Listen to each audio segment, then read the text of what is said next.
Hello everyone. Tensions are very high in KwaZulu-Natal province. The African National Congress is losing the province.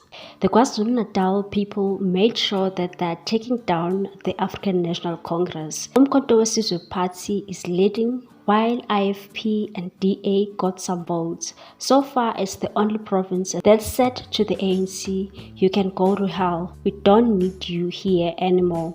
The African national leaders are so angry and busy sharing WhatsApp voice notes, swearing the grannies, and they are so emotional. They are saying that they have wasted their resources and they have worked so hard in that province only to be dethroned by a party that was formed 5 months ago. They can't accept that the former President Jacob Zuma has been dribbling them, fooling them.